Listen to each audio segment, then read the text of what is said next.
Sejam bem-vindos a esta aula do seminário, onde abordaremos o bloco de escrituras de Alma, capítulos 10 e 11. Você já foi enganado? Como se sentiu? Enquanto Alma e Amuleque pregavam o evangelho na cidade de Amonia, algumas pessoas tentaram enganá-los. No entanto, não conseguiram, porque o Espírito Santo mostrou a verdade para Alma e Amuleque. Você sabia que o Espírito Santo tem o poder de te mostrar a verdade quando outras pessoas tentarem te enganar? Vamos aprender hoje um pouco mais sobre isso. Elder Anderson contou uma história sobre um amigo dele que trabalhou como investigador para o governo dos Estados Unidos. Vamos ver o que aprendemos sobre essa experiência, para que possamos evitar ser enganados. Meu amigo investigou grupos de crime organizado que transportavam drogas ilegais para os Estados Unidos. Certa ocasião, ele e outro agente aproximaram-se de um apartamento onde acreditavam que um conhecido traficante de drogas estivesse distribuindo cocaína. Meu amigo descreve o que ocorreu. Batemos à porta do traficante, o suspeito abriu a porta e, ao nos ver, tentou bloquear nossa visão, mas era tarde demais, podíamos ver a cocaína em sua mesa. Um homem e uma mulher estavam à mesa, começaram a remover a cocaína imediatamente. Precisávamos impedir que eles destruíssem as provas, então rapidamente empurrei para o lado o suspeito que bloqueava a passagem. Ao empurrá-lo, nossos olhos se encontraram. Estranhamente, ele não parecia zangado nem com medo. Ele sorria para mim. Seus olhos e sorriso conciliatório deram-me a impressão de que ele era inofensivo. E, então, eu rapidamente afastei-me dele e comecei a dirigir-me para a mesa. O suspeito estava agora atrás de mim. Naquele instante, tive uma sensação distinta e poderosa vindo à minha mente. Cuidado com o mal por trás de olhos sorridentes. Voltei-me imediatamente para o suspeito. Sua mão estava dentro de um grande bolso na frente de sua roupa. Instintivamente, agarrei-lhe a mão e tirei-a do bolso. Foi somente aí que vi sua pistola semiautomática em punho, prestes a disparar. Em um reflexo imediato, reagi e desarmei o homem. O que chamou a sua atenção na experiência que o Elder Anderson compartilhou? Vamos à nossa primeira pergunta. Quais as maneiras pelas quais Satanás pode nos enganar hoje em dia?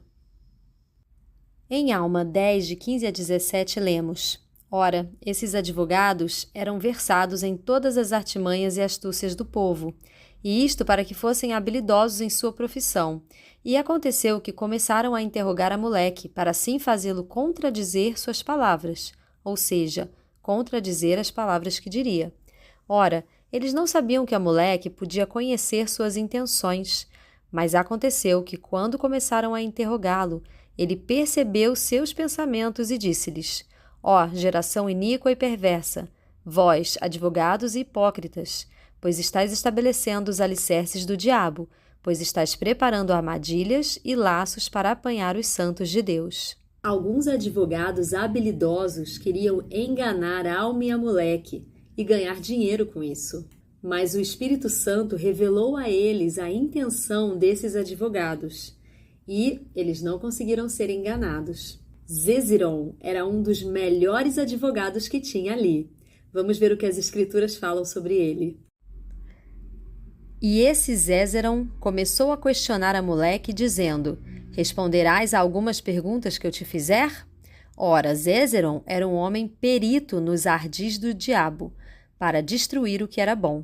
Portanto, disse a Amuleque: Responderás às perguntas que eu te fizer?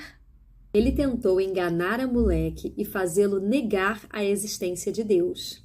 Ele ofereceu uma quantia alta em dinheiro para Amuleque. Vamos ver o que aconteceu no vídeo a seguir. Eu sou Amuleque, descendente de Nefe, que era filho de Lei. Sou um homem de alguma reputação entre todos os que me conhecem. Fui chamado muitas vezes pelo Senhor e não quis ouvir, e continuei rebelando-me contra Deus. E enquanto viajava para visitar um parente muito próximo, um anjo do Senhor me apareceu e disse: Amuleque, volta para tua casa.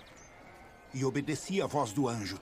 E encontrei o homem sobre quem o anjo dissera para receber em minha casa. E eis que era este mesmo homem que vos tem falado sobre as coisas de Deus. Dizes que um anjo vos deu a conhecer essas coisas? Ó geração iníqua e perversa, vós advogados e hipócritas, pois estáis preparando armadilhas e laços para apanhar os santos de Deus. Estáis tramando perverter os caminhos dos justos até a completa destruição deste povo. Se não fosse pelas orações dos justos, vós seríeis agora mesmo visitados por completa destruição. Se afastardes os justos do meio de vós, então o Senhor não deterá a mão. E o tempo aproxima-se a menos que vos arrependais. Este homem se rebela contra nossas leis, que são justas, e contra nossos sábios advogados, por nós escolhidos. Por que tem Satanás tão grande poder sobre vosso coração? Testifiquei eu contra a vossa lei? Não o fiz. Falei a favor de vossa lei para vossa condenação. O alicerce da destruição deste povo está começando a ser estabelecido pela iniquidade de vossos advogados e juízes. Agora sabemos que este homem é um filho do diabo, porque nos mentiu, pois falou contra nossa lei. E agora ele diz que não falou contra ela? Responderás algumas perguntas que eu te fizer? Sim, se for segundo o Espírito do Senhor que está em mim. Porque nada direi que seja contrário ao Espírito do Senhor. Eis que aqui estão 6 ontins de prata. E todos te darei, se negares a existência de um ser supremo. Ó tu, filho do inferno, e por que me tentas? Ignoras tu que os justos não cedem a tais tentações? Acreditas que não há Deus? Digo-te não.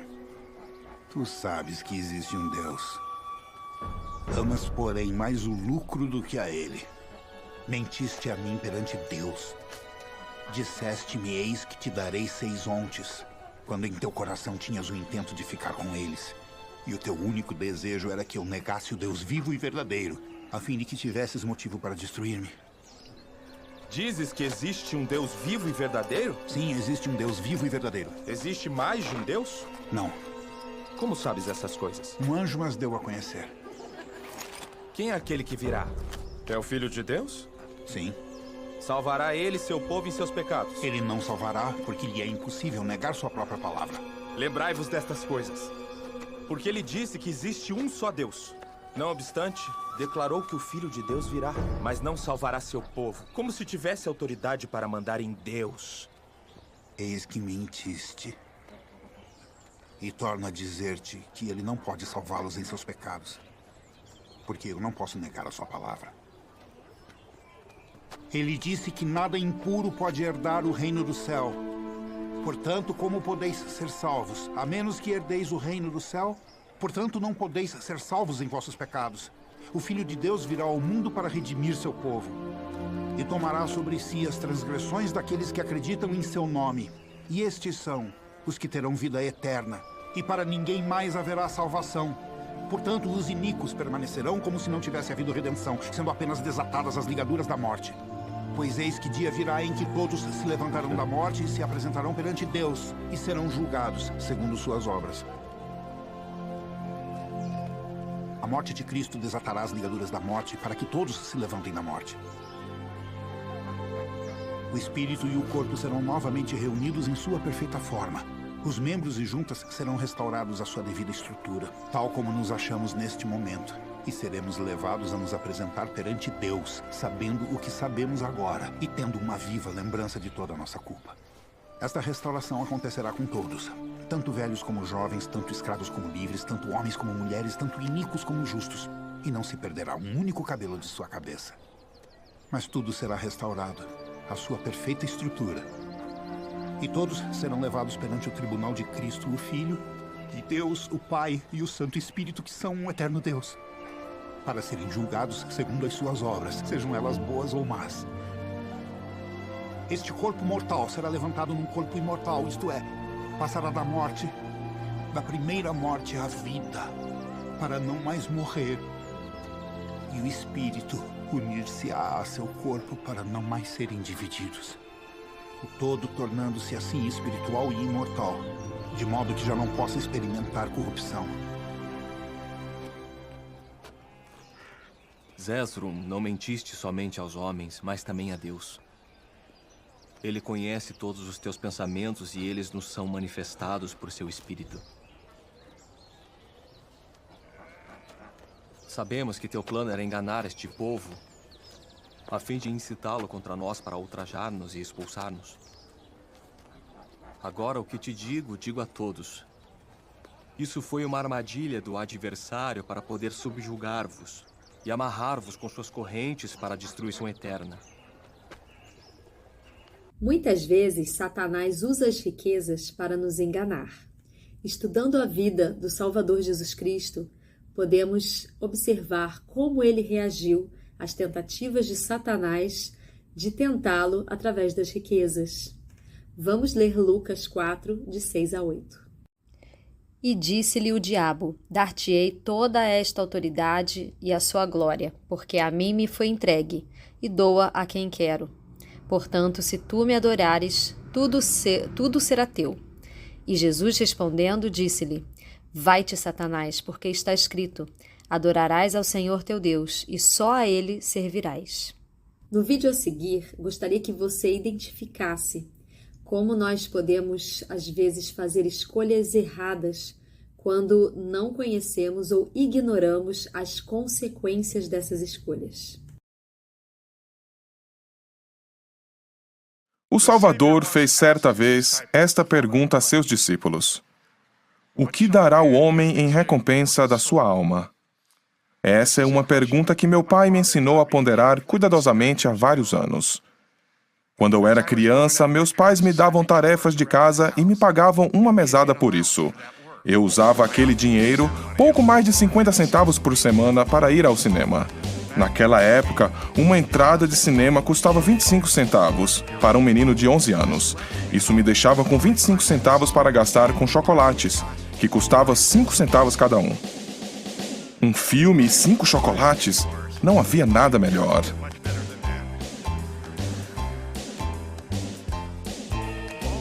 Estava tudo bem até eu fazer 12 anos.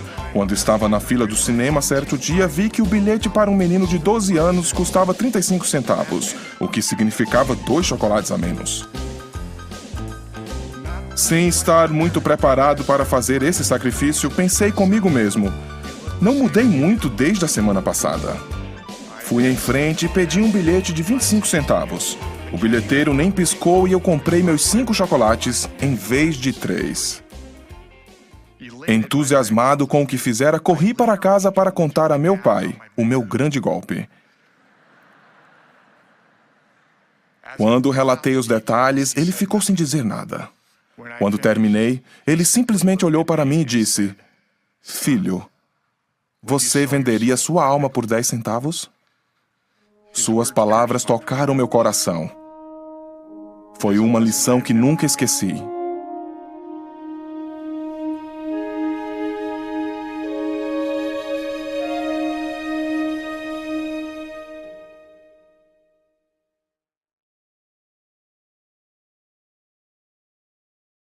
Uma verdade que podemos aprender é que Deus pode nos ajudar a identificar as mentiras de Satanás através do poder do Espírito Santo. E como o Espírito Santo se comunica com você? Vamos ler algumas escrituras? Doutrina e Convênios 8, de 2 a 3. Sim, eis que eu te falarei em tua mente e em teu coração, pelo Espírito Santo que virá sobre ti e que habitará em teu coração. Ora, eis que este é o princípio de revelação, eis que este é o princípio pelo qual Moisés conduziu os filhos de Israel através do Mar Vermelho em terra seca. E Doutrina e Convênios 11, 12. E agora, em verdade eu te digo, põe tua confiança naquele Espírito que leva a fazer o bem, sim, a agir justamente, a andar em humildade, a julgar com retidão, e esse é o meu Espírito. E vamos à nossa segunda pergunta. Como as suas escolhas afetam a sua capacidade de ouvir o Espírito Santo? Uma maneira pela qual Satanás tenta nos enganar é nos confundindo a respeito do nosso entendimento sobre Jesus Cristo. Conforme assistimos no vídeo anterior, Zézeron tentou fazer com que Alma e Amoleque se confundissem em relação ao entendimento que eles tinham sobre Deus e Jesus Cristo. Amaleque reagiu corajosamente, falando sobre as doutrinas falsas que Zézeron estava ensinando naquele momento e prestando um firme testemunho sobre o Salvador Jesus Cristo.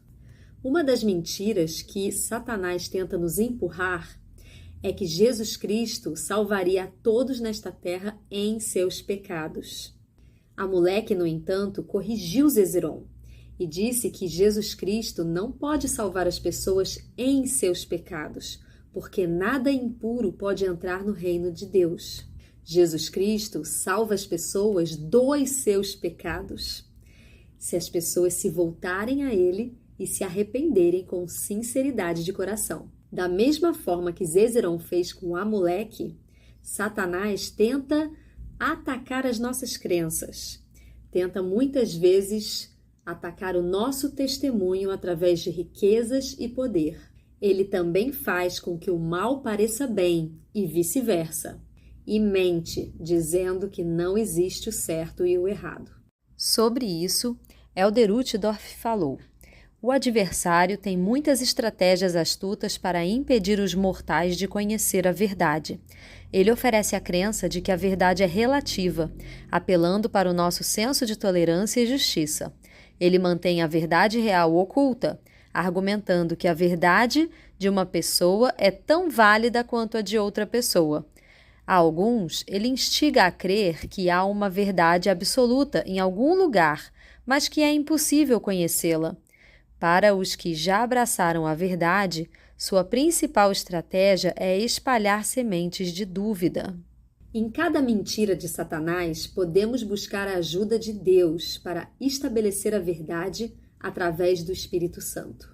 O presidente Russell M. Nelson nos ensinou o seguinte sobre a verdade: não é preciso ficar imaginando o que é a verdade. Vocês não precisam se perguntar em quem podem confiar com segurança. Por meio da revelação pessoal, vocês podem receber seu próprio testemunho, prestado em seu coração e em sua mente sobre o que é verdade. Vamos à nossa terceira e última pergunta. Em quais lugares e fontes você pode buscar a verdade sobre as doutrinas de Jesus Cristo? Querido jovem, busque viver de maneira que você seja digno da companhia do Espírito Santo. O Espírito Santo vai te ensinar a verdade de todas as coisas. Vai te ajudar a desviar das mentiras e enganos de Satanás. Vai te guiar neste mundo de uma maneira muito mais segura. Permaneça em lugares santos e busque seu Salvador todos os dias. Testifico que Jesus Cristo te ama e estará ao teu lado, te ajudando nessa missão de identificar a verdade e de separar o certo e o errado e de fazer boas escolhas. Um grande abraço a todos vocês. Fecho essa aula em nome de Jesus Cristo. Amém. A verdade, o que é joia de valor, que riquezas celestes traduz, e maior esplendor a verdade terá, quando toda a coroa de Rei e Senhor se tornar em escória sem luz. A verdade, o que é o supremo dom que é dado ao mortal desejar. Procurai no abismo, na treva e na luz, nas montanhas e vales o seu claro som e grandeza ireis contemplar. A verdade, o que é o começo e fim, para ela limites não há. Pois que tudo se acabe, a terra e o céu, sempre resta a verdade que é luz para mim, dom supremo da vida será. Eis que o cetro cairá da tirana mão, e a divina justiça virá. De Sião as muralhas resistem ao mal, e seus firmes baluartes jamais ruirão, a verdade eterna será.